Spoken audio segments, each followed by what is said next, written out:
Okay. Absolute pleasure to talk to you, Brett. Likewise. Thank you. Thank you for including Merry Christmas, Mr. Lawrence scenes, because that is a kind of unknown film. And I really enjoyed it. So seeing that again was great. A lot of attention isn't put on David's Do you want to acting. talk about Merry Christmas, Mr. Lawrence? Because Yeah. I don't know if you have an agenda, and I don't want to drive the Sure. agenda from you, but if you want to have a conversation about A little- Merry yeah, Christmas I'd love for a to. It's moment, one of the I know great you have films. limited time. One of the things that I found fascinating in going through David's acting work was trying to understand why he took on a certain role. There are films like the Linguini incident that he did with Rosanna Arquette, where it's you sort of or some spaghetti westerns he did, where you're like, what was the thing? But there was usually there was generally something, and it rarely was the director, because Bowie, worked with Chris Nolan and Scorsese, but he also worked with some fairly obscure directors.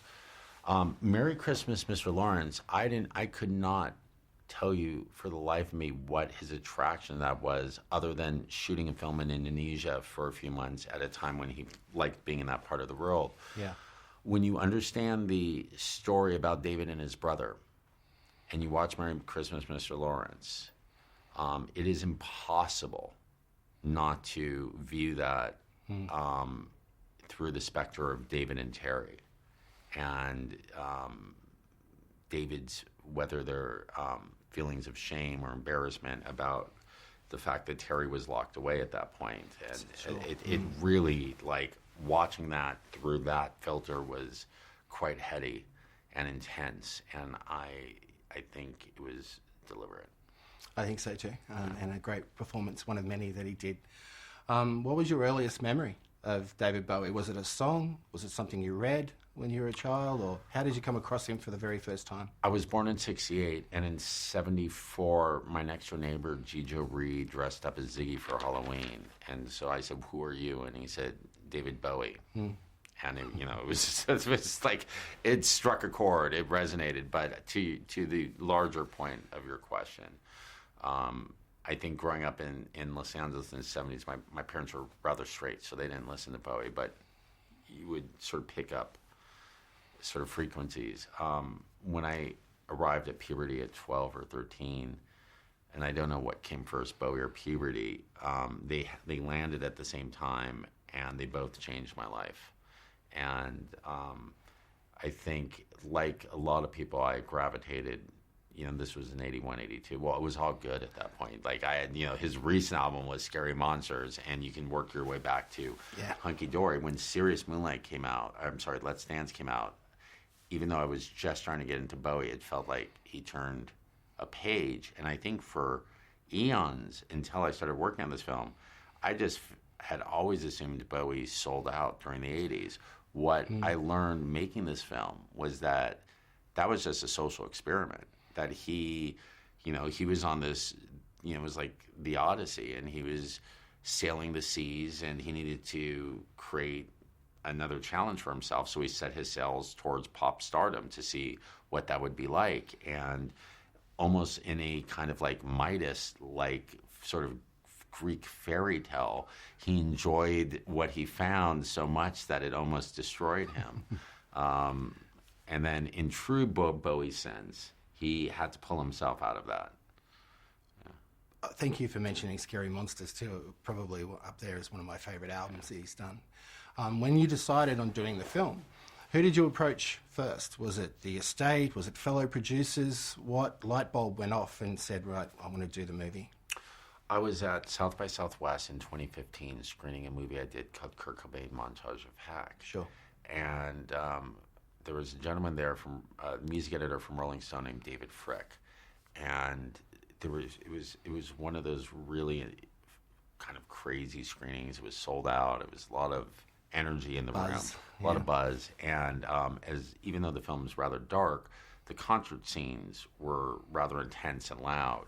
And Frick came up to me afterwards and said, "Man, he goes, I've seen Nirvana play 12 times, and that's as close as anyone's ever going to get to experiencing Nirvana." And in that moment, something went off, which is, why do we use this real estate of cinema to present facts and information that we can access in Wikipedia entries?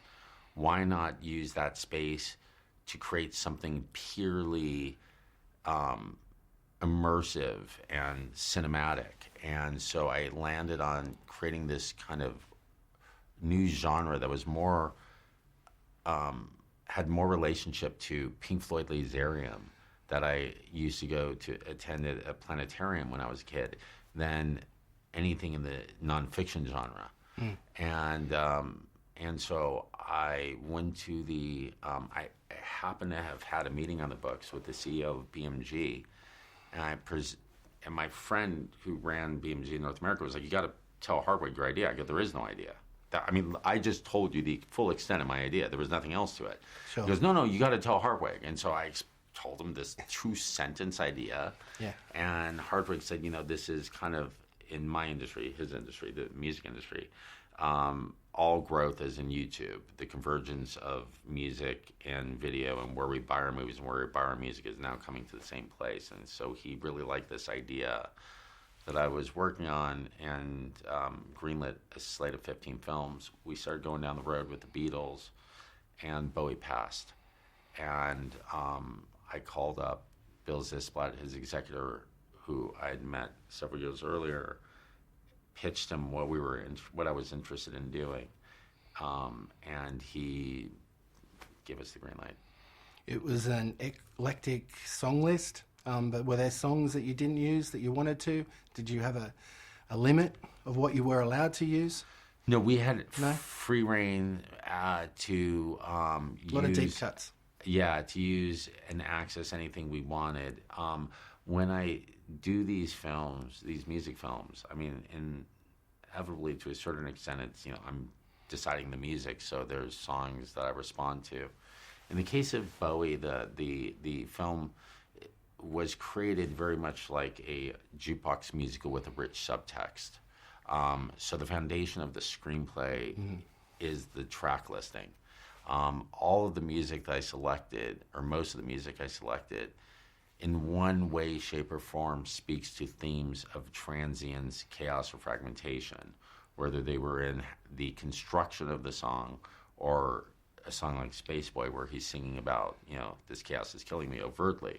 And so what I did was, I was having a really hard time breaking the script. I didn't know how to write an experience. I knew how to write narrative because that's what I've been doing my whole life, but I didn't know what happens in minute 17 of an experience. And for 8 months after I'd finished screening the material, I was just banging my head against the wall. I was going to work every day and coming home with nothing. I mean, it was really bleak. And so one day I'm driving to work, and I just was like, I couldn't go in there. That was like a coffin. And I made a detour for LAX, hopped a plane to Albuquerque, went down, took a taxi to the train depot, and decided that I would ride the rails until I cracked the script. That was straight out of Bowie. Yeah, right, yeah. I needed to get out of my environment. I needed to mix it up. The second the train left the station, started moving, the script started pouring out of me. And I said, let's play a game. I mean, this is really, this movie this is how it was done. It was like, let's play a game. I'm stuck. So I need something to work from. Let's pick 3 songs from each album that relate to transience, gender fluidity, everything he stood all for. These kind of central themes, and then curate them into a playlist and see what that experience is like. And so it took a few hours, pulled it together. It was like a 2-hour and 37-minute playlist. The sun was setting in the southwest. I just sat in my compartment listening to it, looking at the sunset, and was like, that's the movie. Okay. And that basically became the film. Well, that leads me to saying, did David Jones or did David Bowie speak to you at any time? Did you feel him at any time, or was that the moment? I never encountered David Jones. I have no idea who David Jones is. had a very limited experience with David Bowie. I was very much making a film about Bowie in quotations. I can't say that he was speaking to me, but I will say that I thought he was kind of fucking with me and torturing me and making me work really hard for my meal. That's kind of there was one day where I was in the just deep despair trying to navigate my way out of this film, and I was on my exercise bike and I watched the Bee Gees documentary, and I fucking shed a tear, and I really liked the film, and I was crying because it looked so easy. And I remember thinking, why do I have to make things so difficult for myself? This is totally serviceable. I'm getting the story of the Bee Gees. I'm getting to hear my favorite music. I'm looking at this great footage, and I could write this film in 3 hours. And but it affected you. Well, it just was, like I said, it was a bit bleak in the sense that, why can't I just be like everyone else? And why is this so hard? We went to do a TV interview this morning, and at one of the morning shows. They do 3 hours of programming in 3 hours of real time, 5 days a week. It took me 7 years to do 2 hours, and you go into the studio. There's only 3 or 4 people in there. No wonder your head exploded. It's just like it was really exhausting, and it was never easy. And it was the process was just constant dead ends everywhere. Every path I would go on, I would invest all this time and energy, and then only to get somewhere and go, why didn't I realize that before? And well, before we wrap it up, Moonage, Daydream, is that always going to be the title? Was that always the song that you wanted to call it? No, I wanted to call it Bowie in quotations, but I was concerned that even putting in quotations, it would appear that I was trying to make the definitive film, and I didn't want that. I don't believe Bowie can be defined like that. And so when it was all said and done, there was the film used to end with the song "Station to Station," and that seemed like a perfect title for the film. But then when I cut the song out to really apply, and I just looked at the film, and it reminds me of a Moonage Daydream. Yeah. Okay. I don't know what a Moonage Daydream is. I kind of like the breakdown of the words, and I almost told the distributor to just go moon, age, day, dream. I love looking at those 4 words together. Yeah. But I do think that the experience that I try to create is that inexplicable, I don't know what it means, but it conjures up a feeling. Well, it's artistic, and his art is reflected in the movie, such as you've made it, because it just looks like one piece of artwork on the big screen, which is where I saw it, and the sound especially was amazing. Thanks. Finally, do you remember where you were in 2016 when you heard of the passing of David Bowie? When you first heard the news? Yeah, I'm going to tell you a story that's a little more resonant than that, because it was wherever, I think it was in my bed. I met with David in 2007, and we met to discuss collaborating on a hybrid nonfiction film. We met at his office on 57th Street, and it was David, a colleague of mine, his executor, Bill Zisblad, and his assistant, Coco. And generally when you go to a pitch meeting, there's a lot of flowery and smoke and, I really love your work. And before you get into the specifics of it, well, we go and sit down. David was wearing an army jacket and a T-shirt and jeans, not Ziggy. And, was kind of taller than, sort of I was expecting, because usually when you meet stars, they're a little shorter than you expect. And very firm handshake, and it was like, "Hi, Brett, nice to meet you." There was no kind of, "Wow, I'm in the room with David Bowie." And we sit down, And I had just put out a film called Chicago 10, which was an animated documentary about the Chicago conspiracy trial. And David just launched into a full-on, I don't want to say assault, but in a very gentleman-like manners. I really didn't care for your film at all. And I was like, really? And he goes, I thought it was terrible. And I was like, wow. And he just like kept coming at me. Wow, and okay. I was like really taken aback, because I'm sure a lot of people have done that about that film behind my back, but not necessarily to my face. And I was confused, like, why am I here? And stung. And right coming off of that, his assistant said, "What's your favorite Bowie song or Bowie album?" And I looked at David, I looked over at David and said, "Well, quite frankly, David, I can't say I really appreciated anything you've done since Let's Dance."